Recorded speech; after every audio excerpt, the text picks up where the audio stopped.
بسم الله الرحمن الرحيم. الحمد لله الذي أنزل على عبده الكتاب ولم يجعل له عوجا قيما لينذر بأسا شديدا من لدنه ويبشر المؤمنين الذين يعملون الصالحات أن لهم أجرا حسنا ماكثين فيه أبدا وينذر الذين قالوا اتخذ الله ولدا ما لهم به من علم ولا لآبائهم كبرت كلمة تخرج من أفواههم إن يقولون إلا كذبا فلعلك باخع نفسك على آثارهم إن لم يؤمنوا بهذا الحديث أسفا إنا جعلنا ما على الأرض زينة لها لنبلوهم أيهم أحسن عملا وإنا لجاعلون ما عليها صعيدا جرزا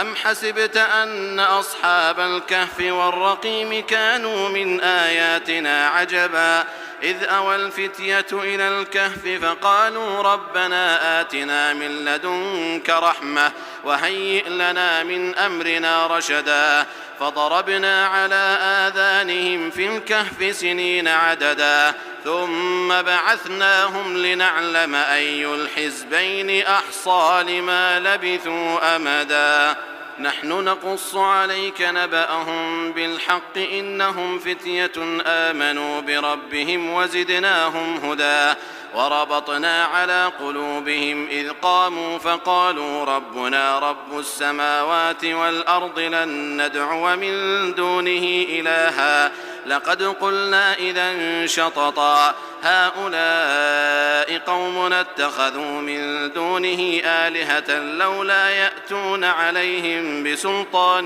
بين فمن أظلم ممن افترى على الله كذبا وإذ اعتزلتموهم وما يعبدون إلا الله فأووا إلى الكهف ينشر لكم ربكم من رحمته ويهيئ لكم من أمركم مرفقا وترى الشمس إذا طلعت تزاور عن كهفهم ذات اليمين وإذا غربت تقرضهم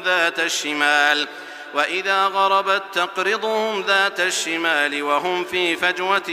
منه ذلك من آيات الله من يهد الله فهو المهتد ومن يضلل فلن تجد له وليا مرشدا وتحسبهم أيقاظا وهم رقود ونقلبهم ذات اليمين وذات الشمال وكلبهم باسط ذراعيه بالوصيد لو اطلعت عليهم لوليت منهم فرارا ولملئت منهم رعبا وكذلك بعثناهم ليتساءلوا بينهم قال قائل منهم كم لبثتم قالوا لبثنا يوما أو بعض يوم قالوا ربكم أعلم بما لبثتم فابعثوا أحدكم بورقكم هذه إلى المدينة فلينظر أيها أزكى طعاما فليأتكم برزق منه وليتلطف ولا يشعرن بكم أحدا إنهم إن يظهروا عليكم يرجموكم أو يعيدوكم في ملتهم ولن تفلحوا إذن أبدا وكذلك أعثرنا عليهم ليعلموا أن وعد الله حق وأن الساعة لا ريب فيها إذ يتنازعون بينهم أمرهم فقالوا ابنوا عليهم بنيانا ربهم أعلم بهم قال الذين غلبوا على أمرهم لنتخذن عليهم مسجدا سيقولون ثلاثة رابعهم كلبهم ويقولون خمسة سادسهم كلبهم رجما بالغيب ويقولون سبعة وثامنهم كلبهم قل ربي أعلم بعدتهم ما يعلمهم إلا قليل فلا تمار فيهم إلا مراء ظاهرا ولا تستفت فيهم منهم أحدا ولا تقولن لشيء إني فاعل ذلك غدا إلا أن يشاء الله واذكر ربك إذا نسيت وقل عسى أن يهديني ربي لأقرب من هذا رشدا ولبثوا في كهفهم 300 سنين وازدادوا 9 قل الله أعلم بما لبثوا له غيب السماوات والأرض أبصر به وأسمع ما لهم من دونه من ولي ولا يشرك في حكمه أحدا واتل ما أوحي إليك من كتاب ربك لا مبدل لكلماته ولن تجد من دونه ملتحدا واصبر نفسك مع الذين يدعون ربهم بالغداة والعشي يريدون وجهه ولا تعد عيناك عنهم تريد زينة الحياة الدنيا ولا تطع من أغفلنا قلبه عن ذكرنا واتبع هواه وكان أمره فرطا وقل الحق من ربكم فمن شاء فليؤمن ومن شاء فليكفر إنا أعتدنا للظالمين نارا أحاط بهم سرادقها وإن يستغيثوا يغاثوا بماء كالمهل يشوي الوجوه بئس الشراب وساءت مرتفقا إن الذين آمنوا وعملوا الصالحات إنا لا نضيع أجر من أحسن عملا أولئك لهم جنات عدن تجري من تحتهم الأنهار يحلون فيها من أساور من ذهب ويلبسون ثيابا خضرا من سندس واستبرق متكئين فيها على الأرائك نعم الثواب وحسنت مرتفقا واضرب لهم مثل الرجلين جعلنا لأحدهما جنتين من أعناب وحففناهما بنخل وجعلنا بينهما زرعا كلتا الجنتين آتت أكلها ولم تظلم منه شيئا وفجرنا خلالهما نهرا وكان له ثمر فقال لصاحبه وهو يحاوره أنا أكثر منك مالا وأعز نفرا ودخل جنته وهو ظالم لنفسه قال ما أظن أن تبيد هذه أبدا وما أظن الساعة قائمة ولئن رددت إلى ربي لأجدن خيرا منها منقلبا قال له صاحبه وهو يحاوره أكفرت بالذي خلقك من تراب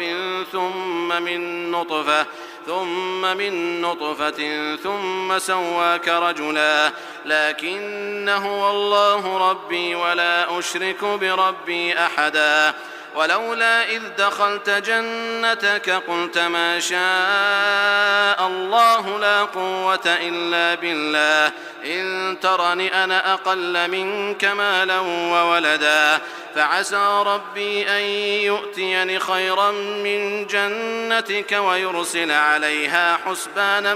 من السماء فتصبح صعيدا زلقا أو يصبح ماؤها غورا فلن تستطيع له طلبا وأحيط بثمره فأصبح يقلب كفيه على ما أنفق فيها وهي خاوية على عروشها ويقول يا ليتني لم أشرك بربي أحدا ولم تكن له فئة ينصرونه من دون الله وما كان منتصرا هنالك الولاية لله الحق هو خير ثوابا وخير عقبا واضرب لهم مثل الحياة الدنيا كماء إن أنزلناه من السماء فاختلط به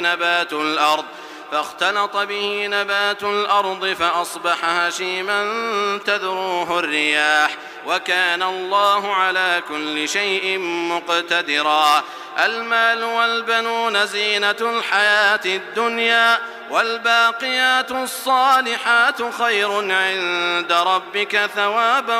وخير أملا ويوم نسير الجبال وترى الأرض بارزة وحشرناهم فلم نغادر منهم أحدا وعرضوا على ربك صفا لقد جئتمونا كما خلقناكم أول مرة بل زعمتم أن لن نجعل لكم موعدا ووضع الكتاب فترى المجرمين مشفقين مما فيه ويقولون يا ويلتنا ما لهذا الكتاب لا يغادر صغيرة ولا كبيرة إلا أحصاها ووجدوا ما عملوا حاضرا ولا يظلم ربك أحدا وإذ قلنا للملائكة اسجدوا لآدم فسجدوا إلا إبليس كان من الجن ففسق عن أمر ربه أفتتخذونه وذريته أولياء من دوني وهم لكم عدو بئس للظالمين بدلا ما أشهدتهم خلق السماوات والأرض ولا خلق أنفسهم وما كنت متخذ المضلين عضدا ويوم يقول نادوا شركائي الذين زعمتم فدعوهم فلم يستجيبوا لهم وجعلنا بينهم موبقا ورأى المجرمون النار فظنوا أنهم مواقعوها ولم يجدوا عنها مصرفا ولقد صرفنا في هذا القرآن للناس من كل مثل وكان الإنسان أكثر شيء جدلا وما منع الناس أن يؤمنوا إذ جاءهم الهدى ويستغفروا ربهم إلا أن تأتيهم سنة الأولين أو يأتيهم العذاب قبلا وما نرسل المرسلين إلا مبشرين ومنذرين ويجادل الذين كفروا بالباطل ليدحضوا به الحق واتخذوا آياتي وما أنذروا هزوا ومن أظلم ممن ذكر بآيات ربه فأعرض عنها ونسي ما قدمت يداه إنا جعلنا على قلوبهم أكنة أن يفقهوه وفي آذانهم وقرا وإن تدعوهم إلى الهدى فلن يهتدوا إذن أبدا وربك الغفور ذو الرحمة لو يؤاخذهم بما كسبوا لعجل لهم العذاب بل لهم موعد لن يجدوا من دونه موئلا وتلك القرى أهلكناهم لما ظلموا وجعلنا لمهلكهم موعدا وإذ قال موسى لفتاه لا أبرح حتى أبلغ مجمع البحرين أو أمضي حقبا فلما بلغا مجمع بينهما نسيا حوتهما فاتخذ سبيله في البحر سربا فلما جاوزا قال لفتاه آتنا غداءنا لقد لقينا من سفرنا هذا نصبا قال أرأيت إذ أوينا إلى الصخرة فإني نسيت الحوت وما أنسانيه إلا الشيطان أن أذكره واتخذ سبيله في البحر عجبا قال ذلك ما كنا نبغ فارتدا على آثارهما قصصا فوجدا عبدا من عبادنا آتيناه رحمة من عندنا وعلمناه من لدنا علما قال له موسى هل أتبعك على أن تعلمني مما علمت رشدا قال إنك لن تستطيع معي صبرا وكيف تصبر على ما لم تحط به خبرا قال ستجدني إن شاء الله صابرا ولا أعصي لك أمرا قال فإن اتبعتني فلا تسألني عن شيء حتى أحدث لك منه ذكرا فانطلقا حتى إذا ركبا في السفينة خرقها قال أخرقتها لتغرق أهلها لقد جئت شيئا إمرا قال ألم أقل إنك لن تستطيع معي صبرا قال لا تؤاخذني بما نسيت ولا ترهقني من أمري عسرا فانطلقا حتى إذا لقيا غلاما فقتله قال أقتلت نفسا زكية بغير نفس لقد جئت شيئا نكرا قال ألم أقل لك إنك لن تستطيع معي صبرا قال إن سألتك عن شيء بعدها فلا تصاحبني قد بلغت من لدني عذرا فانطلقا حتى إذا أتيا أهل قرية استطعما أهلها فأبوا أن يضيفوهما فوجدا فيها جدارا يريد أن ينقض فأقامه قال لو شئت لاتخذت عليه أجرا قال هذا فراق بيني وبينك سأنبئك بتأويل ما لم تستطع عليه صبرا أما السفينة فكانت لمساكين يعملون في البحر فأردت أن أعيبها وكان وراءهم ملك يأخذ كل سفينة غصبا وأما الغلام فكان أبواه مؤمنين فخشينا أن يرهقهما طغيانا وكفرا فأردنا أن يبدلهما ربهما خيرا منه زكاة وأقرب رحما وأما الجدار فكان لغلامين يتيمين في المدينة وكان تحته كنز لهما وكان أبوهما صالحا فأراد ربك أن يبلغا أشدهما ويستخرجا كنزهما رحمة من ربك وما فعلته عن أمري ذلك تأويل ما لم تسطع عليه صبرا ويسألونك عن ذي القرنين قل سأتلو عليكم منه ذكرا إنا مكنا له في الأرض وآتيناه من كل شيء سببا فأتبع سببا حتى إذا بلغ مغرب الشمس وجدها تغرب في عين حمئة ووجد عندها قوما قلنا يا ذا القرنين إما أن تعذب وإما أن تتخذ فيهم حسنا قال أما من ظلم فسوف نعذبه ثم يرد إلى ربه فيعذبه عذابا نكرا وأما من آمن وعمل صالحا فله جزاء الحسنى وسنقول له من أمرنا يسرا ثم أتبع سببا حتى إذا بلغ مطلع الشمس وجدها تطلع على قوم لم نجعل لهم من دونها سترا كذلك وقد أحطنا بما لديه خبرا ثم أتبع سببا حتى إذا بلغ بين السدين وجد من دونهما قوما لا يكادون يفقهون قولا قالوا يا ذا القرنين إن يأجوج ومأجوج مفسدون في الأرض فهل نجعل لك خرجا على أن تجعل بيننا وبينهم سدا قال ما مكني فيه ربي خير فأعينوني بقوة أجعل بينكم وبينهم ردما آتوني زبر الحديد حتى إذا ساوى بين الصدفين قال انفخوا حتى إذا جعله نارا قال آتوني أفرغ عليه قطرا فما استطاعوا أن يظهروه وما استطاعوا له نقبا قال هذا رحمة من ربي فإذا جاء وعد ربي جعله دكاء وكان وعد ربي حقا